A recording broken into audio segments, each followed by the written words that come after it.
Assalamualaikum warahmatullahi ta'ala wabarakatuh. Day 6 po ng ating uh, onion na seedlings. So bukas na bukas for 7 days eksakto. Tatanggalin na po namin yung takip na yan. Yan. Yang cogon straw. Yung cogon straw na yan tatanggalin na po namin. Kasi marami na pong tumubo. So hindi na natin ngayon na bubuklatin yan dahil maistorbo na naman, maistorbo yung ating mga punla. So bukas yan, inshallah, as early as mga 6 magtatanggal na kami bukas ng hapon, inshallah. Hindi pa bukas ng umaga. Dahil bukas ng umaga matinding sikat ng araw, baka pumalanta yung ating mga binhi. So for the meantime tomorrow, ang gawin namin yan pagkatapos magdilig is kukutuhan namin yung mga punla dahil marami na pong tumubong mga tawag nito muta o yung barisa nga tawagin sa Ilocano. So inshallah by tomorrow lahat yan malinisan natin bukas inshallah. So may mga tumubong mga damo-damo dyan, so tatanggalan natin itong hindi pa nalagyan ng cogon straw.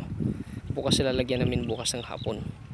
Ito 1, 2, 3, 4 at saka ito, so 5. Itong 1, 2, 3 nahulihan tatlo na yan. So ito yung kasabay nitong mga natabunan ng cogon straw. So itong dalawa na to parehas lang po yung tubo doon, kaya lang mas marami lang yun dahil doon sa moisture ng cogon. So yun ang pinagkaiba ng cogon straw at ng ipa. So mas mabilis ang pagtubo dito sa cogon straw, yung nalagyan natin ng rice o cogon straw, yung iba dyan rice straw, yung iba cogon straw, kaysa sa dito sa ipa. Dahil ang moisture noon kagaya niyan, iinit yung cogon, tapos basa, may moisture. So yung pigmentation ng yung germination natin, yung moisture ng lupa tuloy-tuloy. So dilig ulit tayo bukas ng umaga inshallah. So assalamualaikum warahmatullahi wabarakatuh. So yun lang po sa ating vlog at naway may makuhanan tayong aral tungkol dito, dahil ito po ay for information lang po. So para makita nyo lang kung ano po yung pinagkaiba.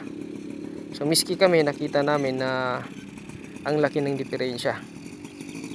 So mas mabilis pong tumubo yung merong cogon straw kaysa sa dito sa ipa.